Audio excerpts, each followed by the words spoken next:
So welcome everybody to the Glider Ground School. This is for a prep session for the commercial check ride. And we actually have three student glider pilots here who are taking their check rides within a week or so. And they are Luke, guy I've flown with a little bit on and off over the years. And Phil's, I haven't flown with him, but he has a series of power ratings. Luke, you don't have a power rating, do you? You just done glider? I'm gonna do powered soon, but I just have the glider. Yeah. So far, yeah, just glider. But yeah, I remember you soloed when you were 14. How old were you? 14? Yeah. Yeah. Yeah, I remember I was out there with you the day you soloed. So good, yeah. And so keep up the good work and keep going. Sayu is my current student, who's going for his check ride here this week. Sayu's been doing a lot of flying and has learned quickly, and look forward to him doing that. Also want to introduce Jordan Griffler. Jordan is a CFI-G candidate. He is a CFI already, but wants to add a G onto his rating. So we've got one instructor, one instructor candidate, and three students prepping for their check ride. So let's go ahead and go through this and make it kind of interactive. And really what I want to do is just make sure you guys know the things that you need to know for the oral exam. So this is all about the oral exam. So first of all, is everybody read and have a copy of the PTS? Yeah. Okay, so that's important. Now, during the flight exam, during the flight portion, do expect a distraction. He's going to ask you, I don't know, about your girlfriend, about your school, about something unrelated, about your personal. And so when that happens, just kind of expect it. Say, okay, don't say, okay, just, say, yeah, or say, yeah, we got to pay attention here to the flight. I want to get back to the airport and get you, so just let it go. So private pilot privileges and limitations, you need to know what those are.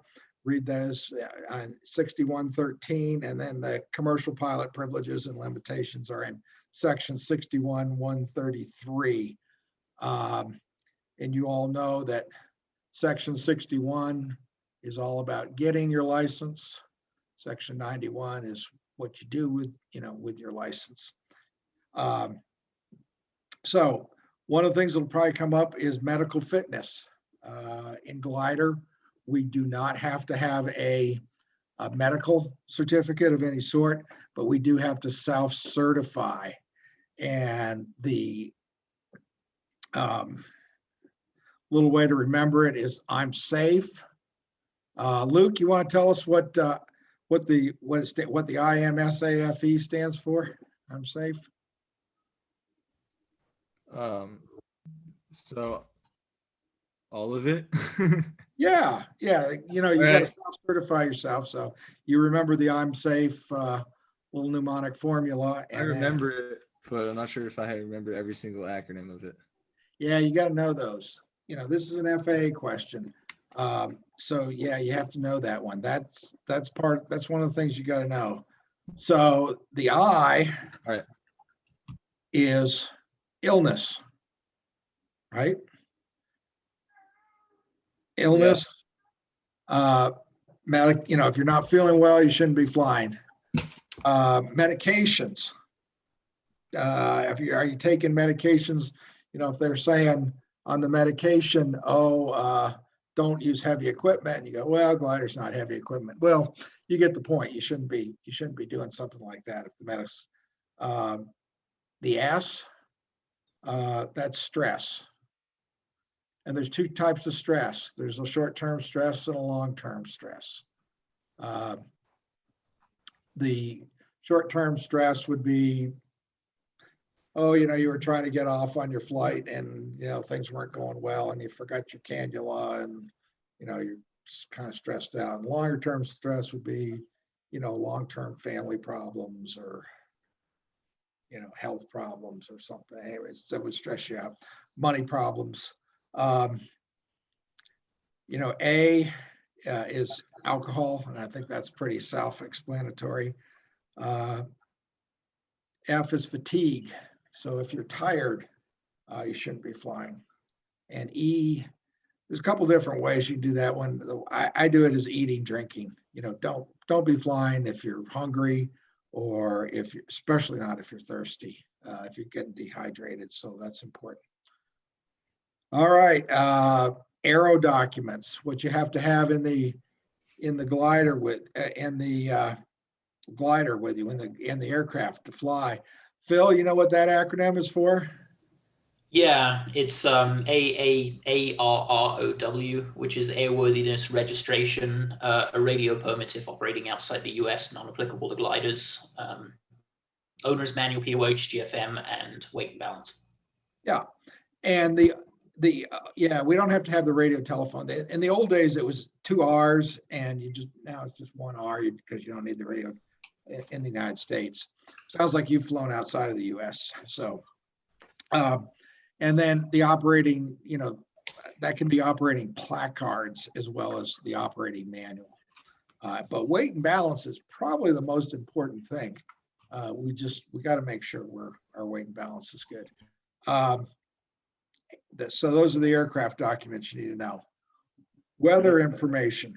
If I can jump in on that, Armand, too, is kind of with the aero stuff, especially you're going for a check ride, and just any check ride, whether you're doing commercial glider, private glider, airplanes, helicopters, have all that ready to go before the check ride. So go and find the logbooks, make sure you tag out the 100 hours, the annuals, any ADs, anything like that, and be able to explain what an airworthy aircraft is. Because it's one thing to just say, oh yeah, aero, it's another thing to be able to demonstrate that the aircraft is airworthy. So make sure that the registration is good.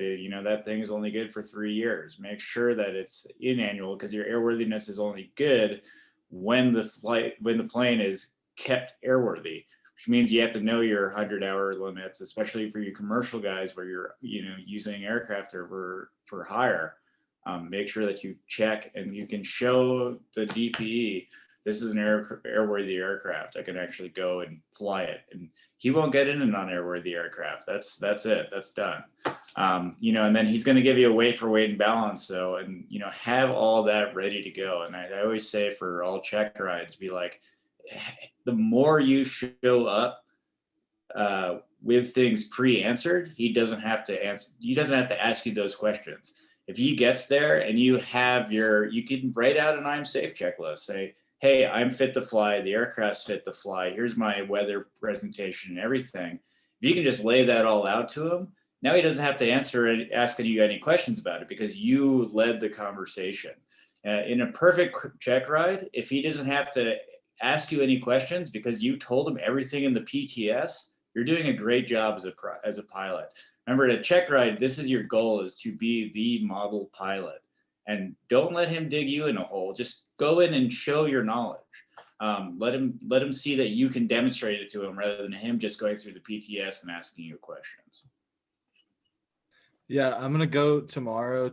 I went to Journeys twice. Like I went today with Christian to grab the new FAA, so I got the new one, and I'm gonna tab that up. And then I tried to find all the maintenance records, but Andrew wasn't there, and it was in that one cabinet. So, and we couldn't find it. We were looking all over. So he's gonna be there tomorrow. So I'm gonna go there tomorrow. Okay. And go through all that stuff.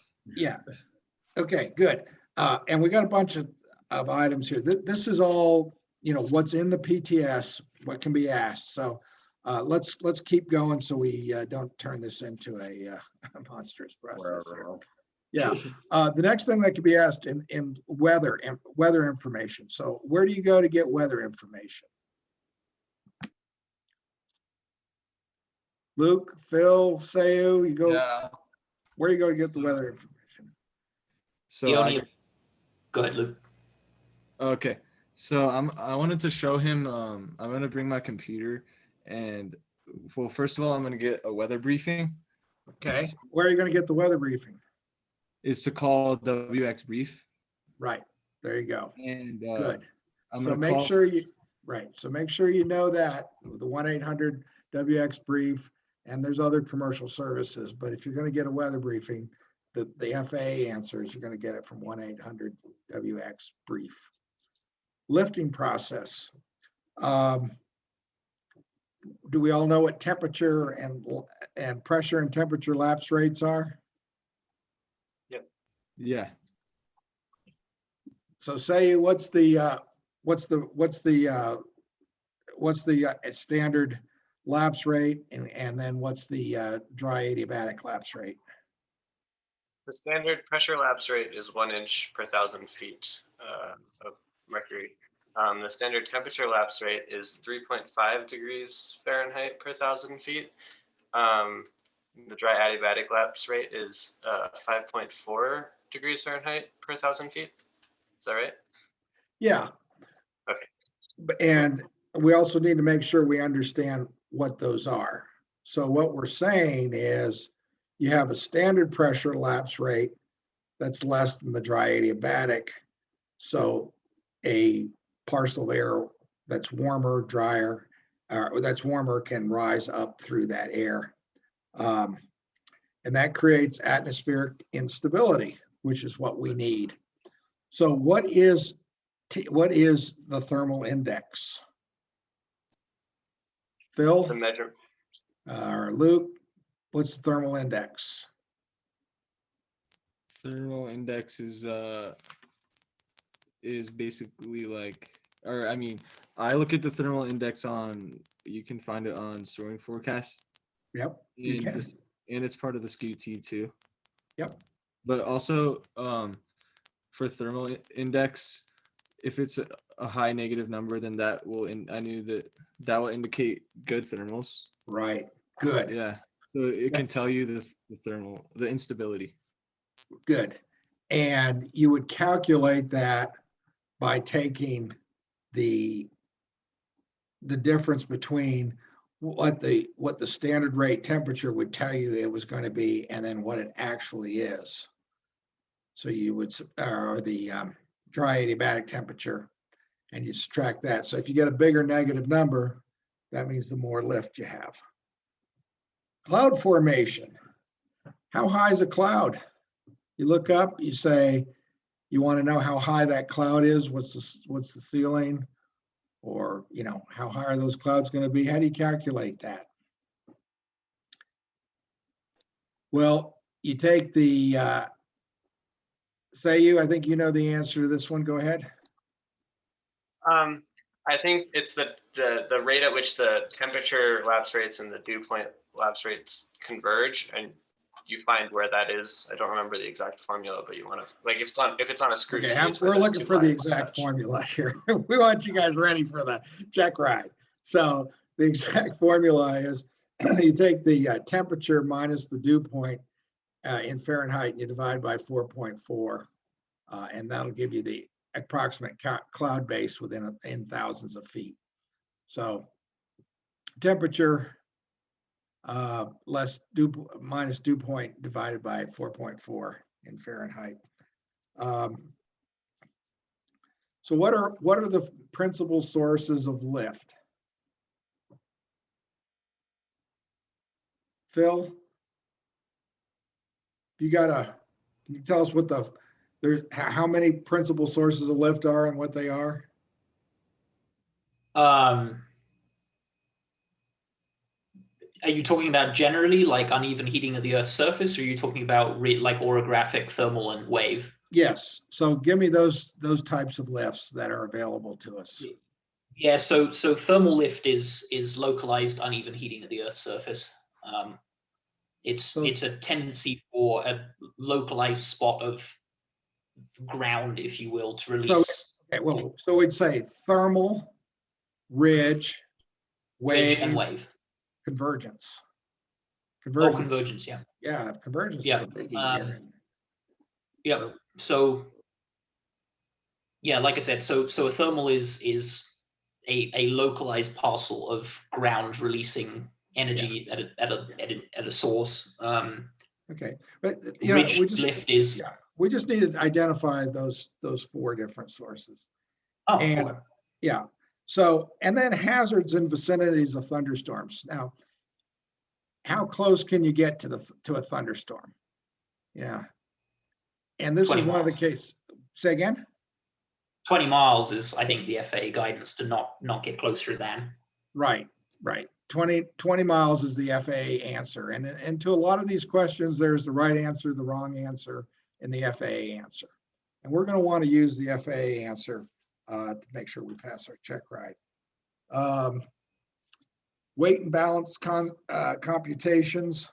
Not going to go into it as part of this lesson, but I'm assuming all 3 of you know how to calculate weight and balance. What does water ballast do for a glider? Why would they put in water ballast? Can I go? Increase. Oh, sorry. Go ahead. Okay, so it's gonna give you your polar curve is gonna move forward, so you're gonna have the same performances at higher speeds. Right. Good. Effective atmospheric conditions on glider performance. Density altitude. What is density altitude? Pressure altitude corrected for non-standard temperature. Yes. So on a hot day, the density altitude may well be higher than the pressure altitude, because pressure altitude is under normal or standard conditions, however often that happens. Speed to fly. Okay. This is something that you guys need to just know. Boom, boom, boom, boom, boom. So you're flying along, you're at no wind conditions, you're trying to get to the furthest point on the ground. What speed would you fly? Best LD. Best L over D, very good. All right, now you have a headwind. What speed would you fly? Best LD corrected for half of the wind speed. Half the wind speed, good. Now you've got a tailwind, pretty good tailwind, not a wimpy tailwind, but a pretty good tailwind. Well, how fast do you fly to get to the furthest point on the ground? Min-sync. Min-sync. Yeah, you want to loiter up there. You want to just hang and let the wind blow you in the direction you want to go. All right, now you're flying along. You're in lift. How fast do you want to go? Min-sync corrected for angle of bank. Very good. Min-sync corrected for angle of bank. And how much would, and based on increasing those angles of bank, 30 degrees, 45 degrees, 60 degrees, how much would you increase your speed? 10%, 20%, and 40% respectively. Right. Yep. So it's really pretty, you know, there's a, you know, you have to do a square root equation to get to it, but basically it comes down to your, you know, 30-degree bank, you fly 10% faster, 45-degree bank, you fly 20% faster, and a 60-degree bank, you fly 40% faster. So you get those. Now, what if you're in sync? How fast do you fly? You fly faster? Speed indicated by the McCready ring. Yeah, you fly the McCready speed. So you're definitely going to want to fly faster in sync. You want to get through that bad air. But at some point, your glider starts sinking fast, you know, because of it's going faster, so it's going to sink faster. And the way they calculate that out is McCready. What's a load factor?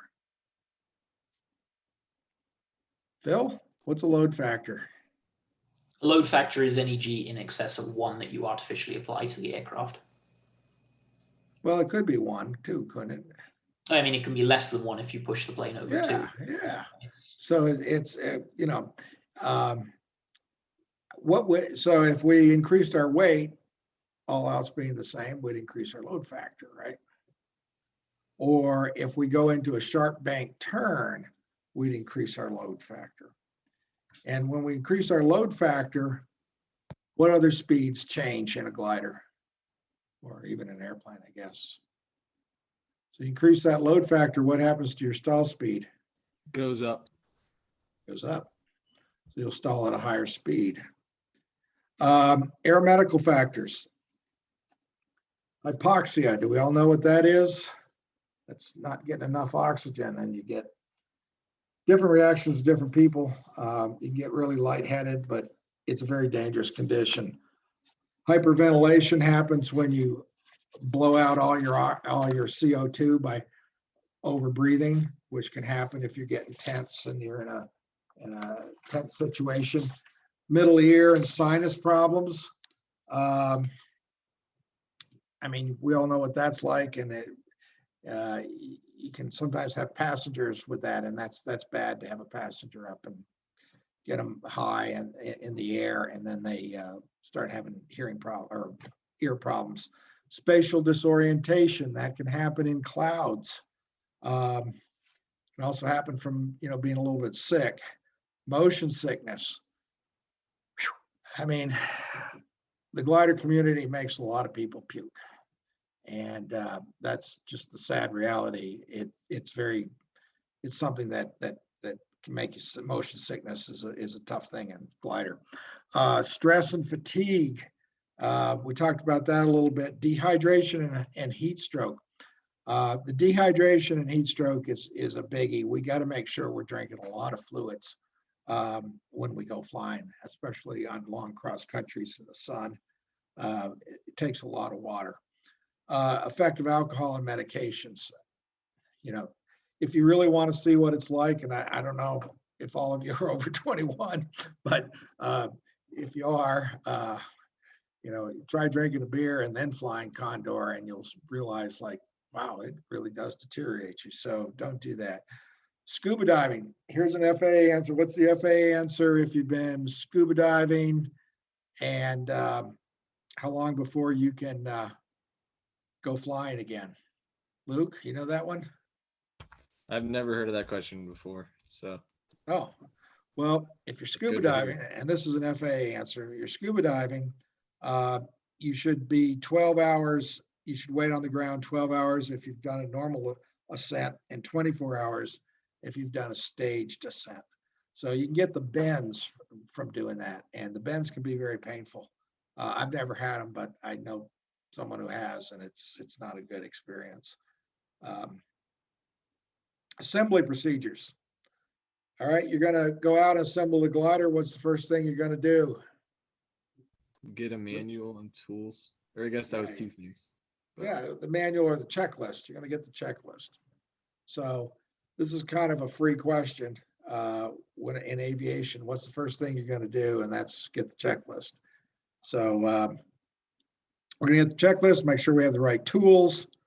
And no interruptions. No interruptions is a biggie on assembling a glider. Also make sure the area is clear of trip hazards. So you get assembled. You get it all assembled. What is something that you're supposed to do? What's the FAA answer? What you're supposed to do after you get it assembled? Positive Luke? controls check. Positive control check. That's all right. Positive control check. I'm looking, just guys, go ahead and yell out these answers. And just so you know, just because I recently took a check ride with Elliot too, on this one, he's like, make sure that you also have extra people. And then if you do need tools, make sure that all the tools that you had at the beginning, you have at the end. Did you ask him how he knows that? I'm sure that's from personal experience. Yeah, we don't want to leave tools behind in an aircraft. Yeah, I actually have a story about that one. So yeah, that's a good point. So it's the positive control check. So when we get done, we're going to do a positive control check on these aircraft, on these gliders, to make sure that they're together. Pre-launch, we have checklists and we have seat belts. You have a passenger. What do you have to show the passenger to do in regard to seat belts? Luke, you're the you're going commercial here. Tell us what's the Yeah, wait. answer. Can you, so this doesn't have anything to do with the assembling the glider, right? Yeah, we've assembled the glider. Now you've got some ballast, you know, like a friend or a relative or somebody that you're going to put that ballast in the back seat. What do you have to tell them in regard to the seat belts? In regard to the seatbelt, I thought you were getting at the weight and balance part, but Now, so you got a passenger. There's a, you know, we're sticking to FAA questions here. all right. And so this is just FAA, you know, questions and answers, you know, what the FAA says, and there's a requirement, and you need to know this as a commercial pilot. What is the requirement that you have to tell your passengers about seatbelts? And the airlines do it routinely. That you're required to have a seatbelt. Yeah. So you have to show the passenger how to use a seatbelt. Now, who doesn't know how to use a seatbelt, right? The FAA still requires it. So you have to show them how to buckle it and unbuckle it. You have to also make sure they know how to get out of it, which sounds a little bit quaint, but that is an FAA rule, and it's something that can be on the PTS. That's also good to know to do with Elliot when he's getting in the back. Yeah.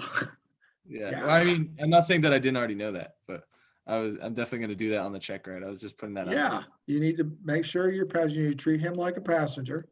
Yeah. And hopefully he doesn't do any of the flying. If he does any of the flying, that's a bad thing. So unless it's to put slack in the line or something like that.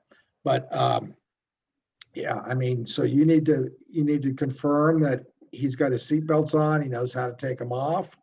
You know, let him know that. You know, you're a commercial pilot. You know that that's what you have to do with your passengers. Okay, so now we get. I got a second on check ride day. For all my check rides, do a full passenger brief. And again, if they cut you off because they're sick of hearing passenger briefs, that means you're doing a good job. So how seatbelts work, how do the environmental controls, how to latch the canopy. Do not forget positive exchange of flight controls on your check ride. It's a special emphasis area, and you have to brief that. Who's the PIC? How is it going to go when you switch controls, if you switch controls? So let's go ahead and do a practice switch exchange of controls. So right. Phil and Jordan, you want to do it? Do a Sure. positive exchange of controls. Go ahead. Yeah, Phil's flying, I guess. All right. Fly. Jordan, your flight controls. I had the flight controls. You have the flight controls. Cool. And now we're visually checking to make sure that we have the flight controls. Good. Yes, it sounds a little bit overdone, but there's a reason for that. So Luke, if you haven't done it before, the passenger brief acronym is safety. Have you seen that one before? I haven't seen that one before.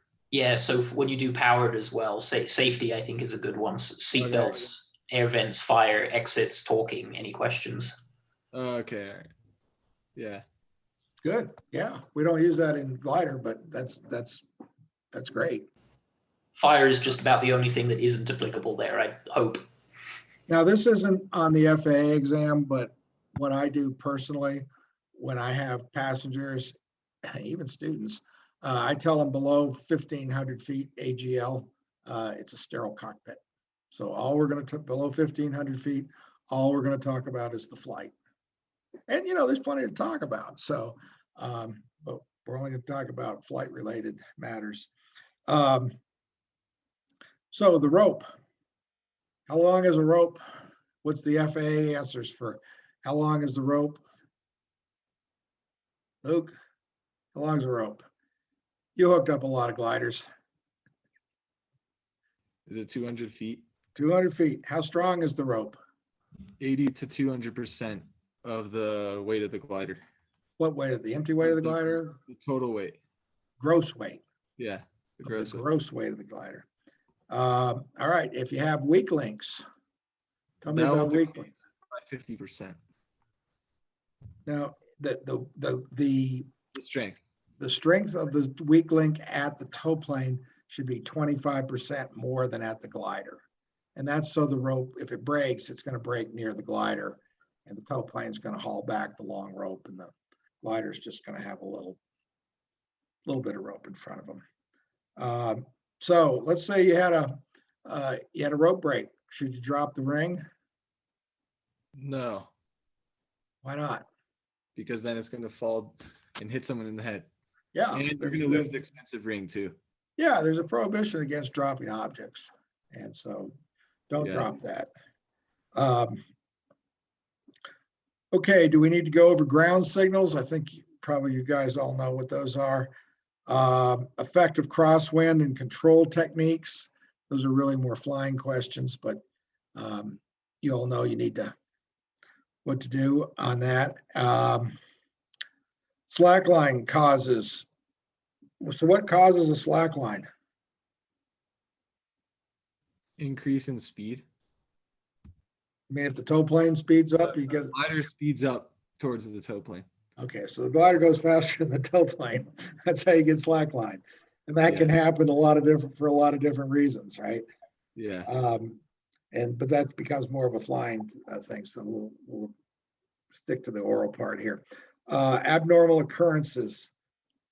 Tow plane loses power on takeoff. Okay, so let's say you're rolling down the runway, tow plane loses power. What are you going to do in the glider? Is this before taking off? Oh, sorry. I'll let him go. Okay. Release and apply the brake. Release and apply the brakes. Yeah. And move off to the right. Right. So the glider goes right and the tow plane goes left. But at Boulder, that may not be the case because going left might not be an option. So, the glider should turn right is the FAA answer. So at altitude, it's pretty much the same thing, right? You're still going to go to the right, just like it was a release. What are the 2 times you have to release? Phil? The one coming to my head immediately is if you get the wave off from the tow plane. If you get a wave off. What's the other time you'd have to release? If you can't see the tow plane. Good. Can't see the tow plane. So if you get a wave off or you can't see the tow plane, you have to release. What does it mean when the tow plane just kind of waves his rudder at you? The tail doesn't go back and forth, just kind of slapping you in the face with the rudder. That the spoilers are out. Yeah, check the glider. Or something wrong with the aircraft. Or something's wrong with the glider. Good. And if you get a wave off, you all have, I made sure, Luke, you've seen a wave off, right? Phil, have you flown and seen a wave off? Many times. Good. I know Sayu has.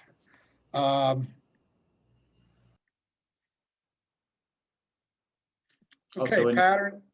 Say again? When you get the rudder wag, I flew with Phil the other day, and make sure, like I saw him check the spoilers, but just remember to say, there's rudder wag. I am checking the spoilers. Good. Make sure you know the difference. Don't release when you see the rudder waggle.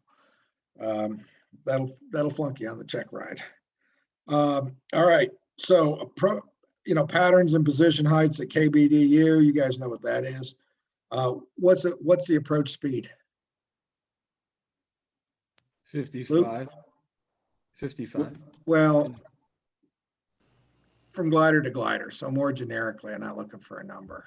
Maybe All right. 1.5 VSO. Like 3. Yeah. Well, what's the yellow triangle? You guys all familiar with? Have you all seen the yellow triangle No. on the airspeed indicator? Vintage Schweitzer's, Armand. I don't know if you know this. What's a yellow? Sorry, what do you? I'm not sure what you're referring to. Are you talking about maneuvering speed? No, I'm talking about the yellow triangle that's on. The Schweitzer doesn't have the yellow triangle? No. No. Really? All right. There's a yellow triangle on most airspeed indicators, and that is the approach speed as indicated by the manufacturer. And it'll be something on the order of 1.4 times the stall speed. But anyway, we want to fly that. Plus, we fly another 5 knots just because Boulder is got a lot of tricky air, and you all have learned that. What does it mean carrying extra energy? What does that mean? Phil, what does carrying extra energy mean? I mean, it means you have more energy in the glider than you need to reach your desired aim point. So you'd have more. Well, there's Right. only, I mean, there's So kinetic and potential energy. So you're either carrying excess speed or you're higher than you need to be. Either one of Okay, the so two gives you excess energy. right. So you'd have speed and height. Those are that's what we mean by extra energy. Effective crosswinds, you'll know that. Effective density, altitude. We talked about density, altitude. Speed to fly comes up again. But I think we got that already. Soaring techniques, elements of thermaling. Recognizing, tell me if I need to stop and go over any of this stuff, but elements of thermaling, you got to try to just fly around circles. And so that means you got to hold your speed and you got to hold your bank. Air speeds between thermals, we're going to use the McCready setting to tell us how fast to fly between thermals. And McCready is, we set the McCready to what we think is going to be the next thermal. So if we think we're going to get a 4-knot climb in the next thermal, we'd set our McCready to 4 if we're really trying to win a race or something. Maybe be a little more conservative than that, than if you were just flying cross country. Yeah. Yeah, is that an FAA answer, or is that specific to a certain glider? Because certainly the Schweitzers don't have McCready rings, so I'm curious whether that comes up or not. Well, there's still going to be a McCready formula for every glider. It doesn't matter what. McCready was a guy that figured this out back in the 1950s, how fast you should fly between thermals. And he started winning a lot of races, and nobody could figure out how he was doing it. He was kind of tight-lipped about it.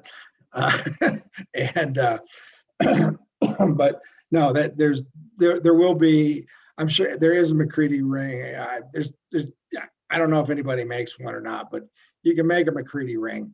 Certainly if you have a flight computer, the Schweitzer will be in the flight computer and will give you the. Okay, so there isn't an fly. expectation that we apply this formula during the oral or something then?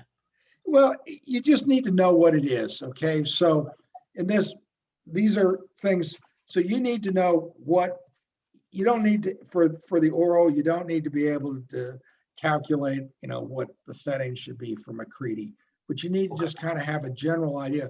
So when we say in Soaring, when we say McCready, we're talking about a mathematical formula that optimizes how fast you fly through sync. Got it. And so you just need to know, okay, McCready means it's a math. There was a math guy who figured out how fast we should fly through sync to get optimum. Thanks. So, all right, so ridge soaring. We don't get to do a lot of ridge soaring here in Colorado. Turns out that if you're low enough to ridge soar, you're in trouble. So there is some, but it's not a lot. But this is in the PTS. So ridge soaring, which direction should you turn when you're flying along a ridge?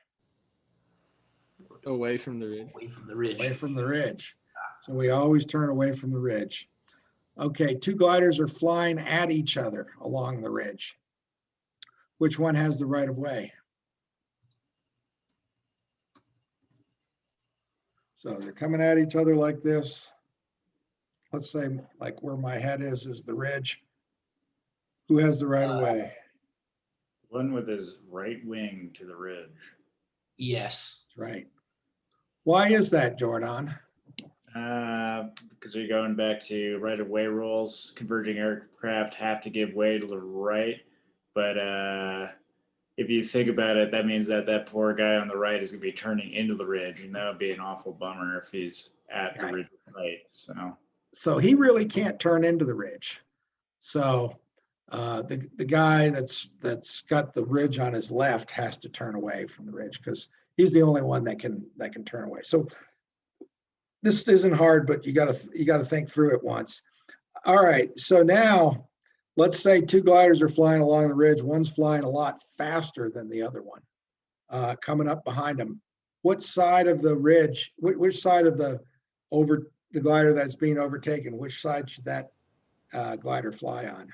On the right side, Why? because the other glider could turn away from the ridge. So if you're coming up behind me and you're going a lot faster, I'm flying a 126 and you're flying a Ventus 3 and you're hauling up behind me and the ridge is on the right side of us, which side would you pass me on? Yeah, well, is there not room on the right? Is that what I'm getting wrong?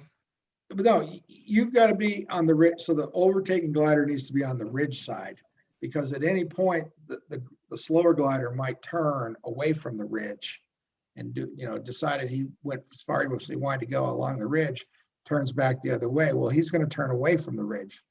So the overtaking glider needs to be on the inside of the ridge. Yeah, I should have taken into account that it could be going either direction. I was thinking of it. Right.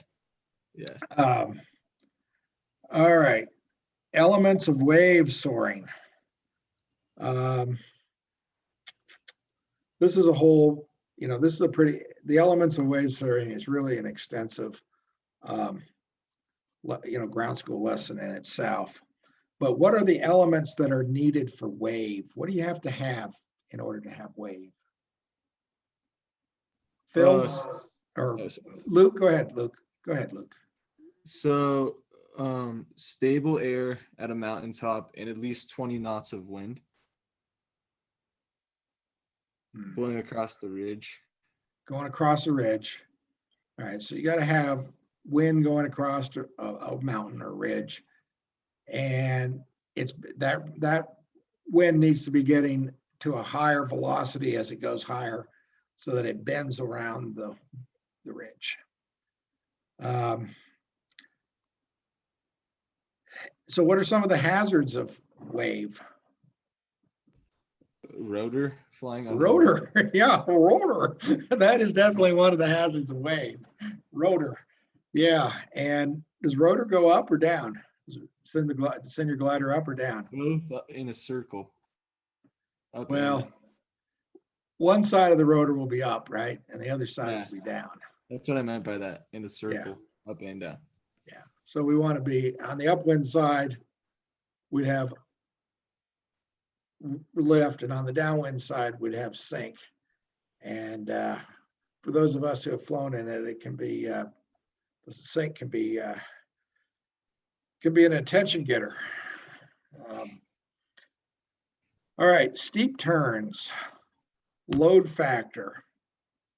So in a steep turn, do we all know what what it means by the load factor? That you have the force, and we know how much faster it is, and so it comes from that. So the load factor on a 30-degree bank is 20%.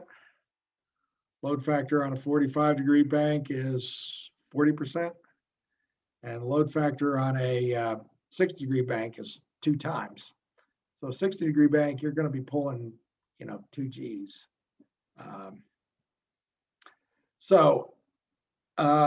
What is overbanking tendency? Somebody want to answer? What's overbanking tendency? Luke, you got this one? Tell us what overbanking tendency is. When you turn into a steep turn, the stability of the glider tends to push the bank further. So you'll bank it. If you leave the controls with no control pressure, you'll turn into an even steeper bank. Why? Your outer wing is moving faster, so it's producing more lift. And that's enough to counteract the longitudinal static stability of the glider. Right. So at some point, yeah. So if you take a glider and you do just a shallow bank, see, I'm trying to do it here. Let's So you just do a shallow bank. Well, that glider wants to come back to normal, right? It's stable. If you get it in a really steep bank, though, what's happening is this wing up here is going to be going a lot faster than this wing. Plus, this wing's going to have its aileron down a little bit, and this one's going to have it up a little bit. So what that's going to tend to do is it wants to make it just keep right on banking. And so you'll actually have to use reverse control pressure when you get into a steep bank like that. But, and then if you get it just right, you know, it's going to be somewhere around 40, 45 degrees. The two forces counteract each other. And so the overbanking tendency and the stability of the glider just balance each other out, and you just stay right in that bank. So that's what the overbanking tendency. Stall speed. You know, the things that increase stall speed are going to be the weight of the glider will increase the stall speed. The angle of bank, the load factor will increase the stall speed. The stall speed of let's not go into that. Navigation, course plotting, height circles. Are you all familiar with that? What we mean when we're talking about these height circles?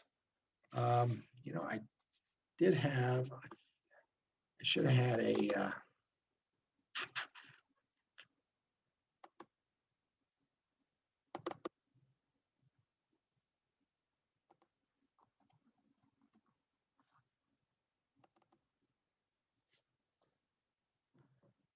okay, good.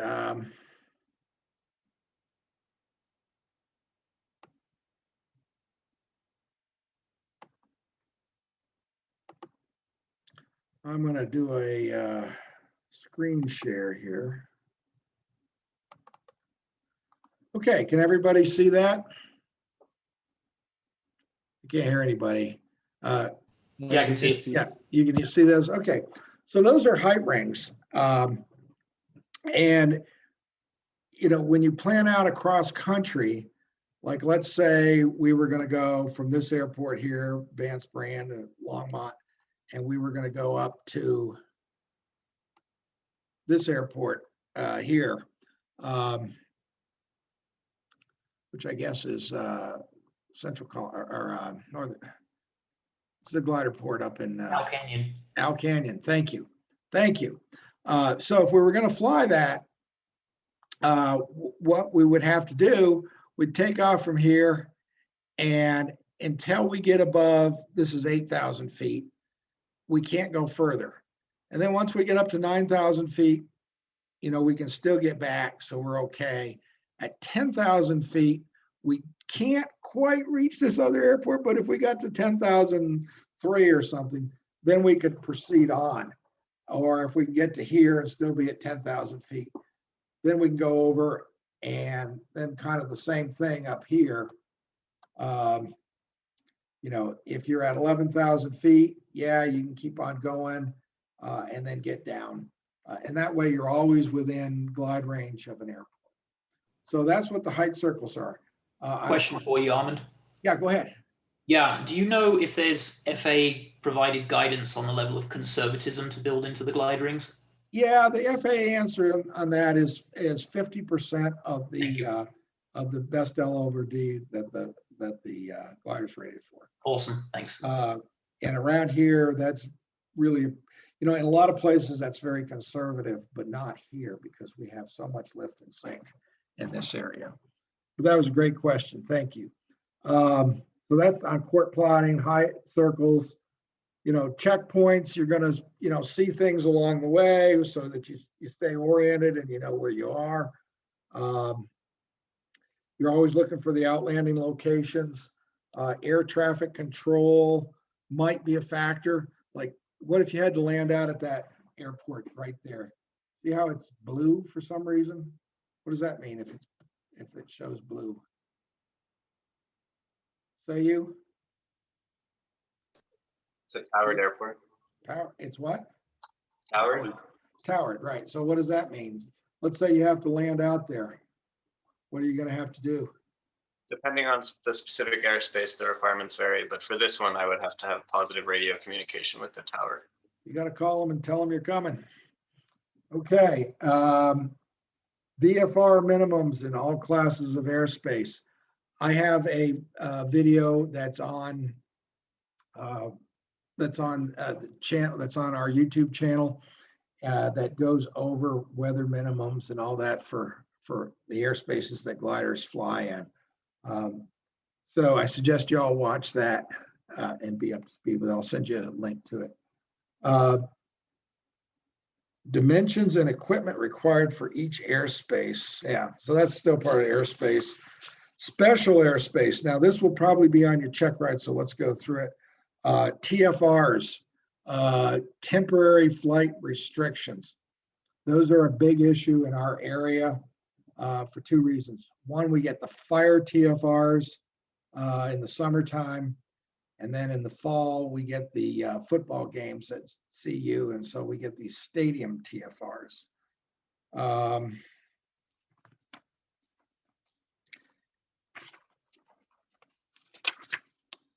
6 signs of a stall. Does everybody know what the 6 signs of a stall are? Luke, go for it. I saw you reaching for your button there for your mute. Yeah. 6 signs of a stall. Let's see if I can make it. Stick back. Yeah. The low airspeed sound Yep. you can hear. Yep. And mushy controls. Yeah. And buffer. And the pre-stall buffet. Yep. Very good. Yeah. Yep. So as glider pilots, we can see it and hear it coming. And you know what the FAA really wants you to learn, or I too, you know, as an instructor, is not so much how to perform the stall and as it is to know that it's coming and know how close you are to that stall. What's the minimum recovery altitude for practicing stalls? 1,500 above the ground. 1,500, yes. Off airport landings. If you're gonna have a chance here to have a land out, you should be flying at 3,000 feet above the ground. You should be thinking about where you're going to be flying and not flying over treacherous terrain. At 2,000 feet, you need to be thinking about fields, and at 1,000 feet, you need to have the field nailed down that you're going to land on. You need to know the wind direction. Does everyone know how to figure out wind direction on the ground as you're flying along? Maybe look at so if we look at a lake to know wind direction, how would we know by looking at the lake which way the wind is blowing on the ground? The glass. Oh, sorry. Go ahead. Bill, go ahead. There's going to be a glassy. Yeah, there's going to be a glassy spot on the upwind side of the lake. Exactly. So when we do fly pattern, we're going to fly a box around it. We're going to take a good look at that field. We're going to look at the surface conditions. You know, if there's tall corn, probably not a good idea to land there. Trees and fences, don't land next to a road because, you know, thinking, oh, well, it'll be an easier retrieve. Well, that's where the power lines and the fences are. So try to pick the middle of the field. If you land over an object, you need to add 10% of the height of the object. You need to subtract 10 times the height of the object that you lose for the field. So if you have a 50-foot tree, you lose the first 500 feet of the field. That sounds a little conservative because, you know, we have a 5-to-1 glide ratio with full spoilers, but you have to miss the tree.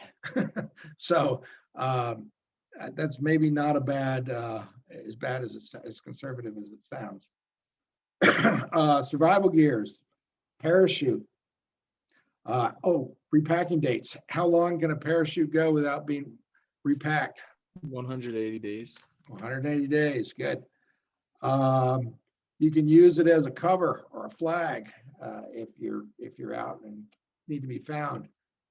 Make sure you have a first aid kit in your glider, and the right clothing to be able to make it through. So that's what's, I went through the PTS and I took all these questions, topics out of the PTS. So that's kind of concludes this prep session. Anybody have any questions on any of it? Any of what we went over? I don't have questions on what we went over, but I do have some other questions. Go ahead. So I have this book. I don't know if you've seen this book before. The Okay. Uh-huh. Pilot Ground School. Yeah. But so like it takes the PTS and then it kind of goes more in depth with it and like brings up the topics in each topic. So kind of pretty much what you were going over, Yeah. But then there was a few things I saw that I was confused about. Go Let's ahead. see. Requirements. Oh yeah, so could we go over for task B, which is airworthiness requirements? It asks required instruments and equipment for day/night VFR. Well, there's no night VFR in glider. Yeah. You can't. But for What day- is the times that you can fly a glider? Times a day. 30 minutes before sunset. Nope. Shoot. Boy, this is one you really need to know. Make sure you know this for the check ride. It's sunrise to sunset. And that's sunset on the ground, not at 18,000 feet, which will happen sooner on the ground. So the times of sunrise and sunset are posted. It's not like power where they have the civil twilight thing and all that. No, it's sunrise to sunset. So there's no 30-minute 1 hour before thing? No. Okay, that's bad. Sunrise to sunset. The whole Paragon thing is getting me confused with this stuff. Yeah. Sunrise to sunset. Yeah. But anyways, for day VFR, is it Jordan, you told me that it was just the airspeed indicator that's required? Well, it's model to model. So if you look at the aircraft you're flying, if you look in the BOH, it lists the required equipment for the All two. right. Okay, so for the 233, that's an airspeed indicator. So right. you might be flying something different. Your POH might say something different. Yeah. And beyond that, like the more general thing is like, the way you want to look through it is see what's required by regulation, see what's required by the manufacturer, and then there's more regulations beyond that. But Yeah. for your particular aircraft, all you need is an airspeed indicator. Okay, sounds good. Thanks. And then for for pre-flight preparation for this part, and certificates and documents for it says weight and balance data and equipment list. So what would be part of the equipment list? Well, that's what's in the POH. So your equipment list for that model is an airspeed indicator. And that's what they're getting at with like what required equipment is there is different aircraft and more modern POHs will have a minimum equipment list that you have to go through. All right. Yeah, so the manufacturer has a minimum equipment list, and it's usually very minimal. But what does it mean if one of those minimal equipments isn't in the ship or isn't operational? Wait, can you say that again? So if one of the something that's on the minimum equipment list isn't in the aircraft or isn't working, what does that mean? Then you can't fly. You can't Right. fly. It renders unairworthy. Yeah. Right. So let's say that it wasn't part of the minimum equipment list and it was inoperative, then what would the situation be? Sure, you can fly it. Yeah. Okay. You need It's not on the minimum equipment list. Yeah, but what you need to do is placard it in op. A lot of times that needs to have a logbook entry in the airframe log as well. As a pilot, you determine that equipment is not required. You're allowed to placard it in op, but it has to be placarded. So let's In that say, case, yeah. In that case, I would say that we would have to placard the Vario in the 9-3 hotel. we might have to do that. We'd probably hand it off to a mechanic because we have one Yeah, there. So, but but it's not in the required part of the minimum equipment list. So right. Yeah, I think we're gonna find there's a lot of stuff that's not on the minimum equipment list that isn't working. It should. yeah, So that's why, as a pilot, you need to do a good pre-flight on the aircraft. And then I got one more thing for this part of PTS for airworthiness requirements. A part of it is locating and explaining, which is pretty vague. I'm not sure what they're getting at with that one. Locate and explain what?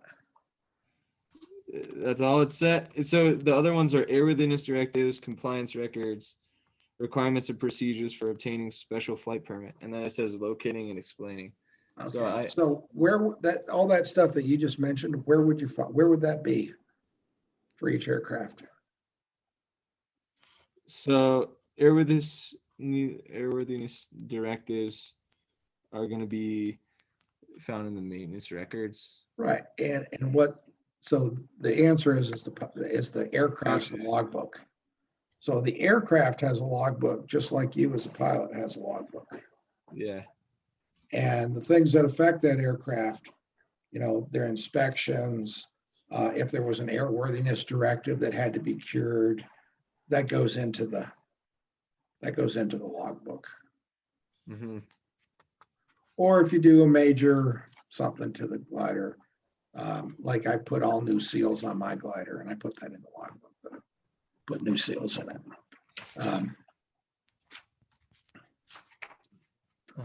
So things that And happen.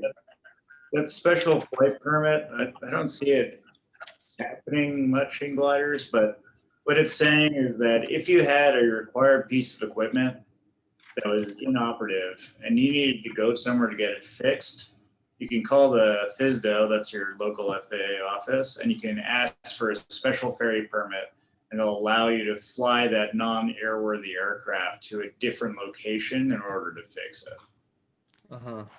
Yeah, So that's a lot less prevalent. I mean, it can happen, but it'd be pretty rare in glider because usually what you do is you put it in the trailer and drive it over there to have it, because it's the weather to get the cross country and all that. Yeah. I mean, I'm sure it's happened, but it'd be fairly rare in glider. But that is a good thing to know. But yeah, I think more often in glider, it's put in the trailer and driven to the place that it's going to be repaired. It definitely does come up though. It comes up in the written and stuff, which is confusing since what you just mentioned. But also there's the part where it says that, at the end of the 100-hour inspection, I was reading about how you can get 10 extra hours to get to that airport. Are you guys with me with that? Yeah, I remember that rule, and then but it doesn't add to your hours. So like you can get the extra 10 hours, but then when you get it certified, when you get it inspected, now you only get 90 hours. So you can't use it to increase time. Like they kind of. Oh yeah, okay. Yeah, more airplane stuff again. What's that? Kind of more airplane stuff again, easier to put it on a trailer. Right. Yeah.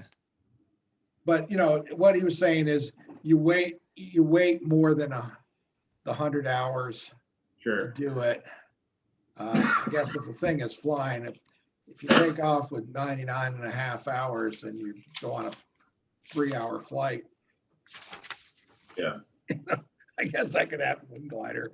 But then if you do that, let's say you did a 3.5, so you were at 103 hours. Then after you get the inspection done, now it's only good for 97 hours till the next inspection. Yeah. So they keep you from cheating on that. Otherwise, what would happen. So human nature would take over. All right. I think that concludes it unless somebody has anything else. Phil, do you have anything you want to go over again? The only thing I picked up on my notes was you asked for the 6 signs of a stall, and I only had 4 of them. So I'd love to know what the last 2 are. Well, you know, actually, they're now in the newest rendition of the Glider Flying Handbook, there's 7. But, you know, I would accept, you know, Luke did kind of the shortcut on it, and that's great. That's the way I do it too. You know, the nose is high. I mean, you're always looking at the horizon. You know, the other one they use is stick back.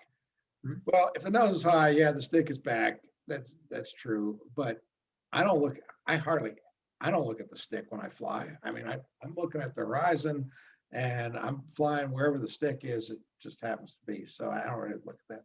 So nose high, stick back, decreasing wind sound. And, you know, as glider pilots, we want to fly with our ears. And then so you get the decreasing wind sound. The next one is low airspeed indicator. Well, you don't need to look at the airspeed indicator. If you're seeing the nose is up and you're hearing the sound, then it's sloppy controls. And yeah, that's something you really feel. And then the pre-stall buffet, and that's, you know, something you'll also feel. So then they have this 7th one that came out. Does anybody know what the 7th one is that came out in the most recent? The yaw string is lying flat against the canopy. Oh, Well, I don't know about you guys. How many here have actually looked at the yaw string when you do a stall? Anybody? Jordan, you're a glider pilot. You ever look at the yaw string when you stall? If I'm stalling, I'm making sure I'm damn coordinated. So Well, you're practicing. You're practicing a stall, or you're going to demo it to somebody. You practice a stall. You're going to look at the. Anyway, that's what's in the book, but I don't think you have to know it like that. I think the way Luke did it is just great. You know, nose high. I'm hearing the sound. I'm feeling the stick is sloppy. There's the pre-stall buffet. So, yeah, that's recognizing that is. I'll give a story. When I was flying the commercial rides at Mile High, we had in the 232, and you'd have 2 people in the back seat, and you know, so gliders kind of, you know, it's CG is about as far back as you really want it to be, and we had a tow pilot who insisted on towing us too slow. It's like, we get after, why are you towing so slow? Oh, well, you climb faster. And he was, I don't know, he must have gotten paid by the foot or something, and he just wanted to get climbs. And so, you know, you're like right there, you're right on the edge. And so I could sense, okay, the nose is high. I'm hearing a lower sound that, you know, a lower pitch sound that I want to hear. And, you know, the controls are getting sloppy. And then he would hit a thermal and the tow plane bounces up. Well, you know, as a glider pilot, I'm supposed to pick the nose up and point it at the tow plane, but I know already I got sloppy controls. So if I pick that nose up, I very well might stall with 2 people in the back seat, which would be a very unpleasant occurrence. Probably a lot more unpleasant for the tow pilot than it would be for the glider. But could never convince him to do it. So what I would do in that situation, there were 2 things I could do, because I knew I was close to the stall. So I could either go to low tow or release. And a lot of times I just went to low tow in that situation because I didn't want to ruin the ride, shorten the ride, and have to release before we were at the altitude we should be at. You know, as a more experienced pilot now, if I had a tow pilot do that again, I would walk up to him and I'd say, hey, let's go practice stalls on the rope. You fly slow and I'll stall the glider. And Jordan, you're a glider pilot. If I said that to you, would you say, gee, that sounds like a great idea. Let's go try it? Well, I'm a tow pilot too, and I don't think that sounds like much fun at all. You're a tow pilot. Yeah, that would be very upsetting, to say the least. And the glider with its great big wings, it's going to win that fight, and the tow plane's going to be looking at blue sky. The tow pilot's going to be looking at the top of the aerodome there. So that's a very dangerous situation, and certainly not one we ever want to practice or ever have. So anyway, that's why it's really important to recognize the stall. So I could recognize that stall was coming, and I didn't stall because I wouldn't let it stall. I just would do other things than let what should happen. So at any rate, say you got any questions? No, I'm gonna bug you on Friday to show me where the airframe logbook for the K-21 is, because I couldn't find it in the shack today, but can't really tell me over Zoom. So, Luke, you got anything else? So I wanted to know, because I need to do this with you. I need to go over the codes with you. Do you think we should do that on Tuesday? What codes? Like these ones. But Oh, yeah. You and I need to do that separately. yeah, and then go Yeah, over let's find a time. Maybe we'll do that by Zoom tomorrow. That one won't be recorded. yeah. But it's really hard to figure out what those codes are. Yeah. They're really hard. I mean, but we'll do the best we can. We'll see if we can figure out at least what the subjects are, and we'll talk a little bit about each of the subjects. See if you can hunt down the subjects that go with those codes. Yeah, I think I was able to hunt them down last time. Yeah. And Phil, I think I already asked you if you had anything else, but No, I appreciate the time, Armand. okay. Well, everybody, then good night, and thanks for attending the glider check ride oral prep ground school. And if you want to watch it again, it'll be on the YouTube channel. So with that, I'll say Thanks so much, Armin, for doing this and saving my check ride on Tuesday. Yeah. It wasn't looking good. Well, so Tuesday is your check ride? No, I'm just saying that us flying on Tuesday. Oh, we're flying on. Yeah, that's right. We're flying on Tuesday. When is your check ride? When is your check ride? It's on Sunday morning. Monday. Say you. When's your check ride? same day as his, back to back. Okay. So you guys are going back to back. Yeah, We're gonna have a party after. we sure will. Don't disappoint me. Good flying All right. and knowing this stuff.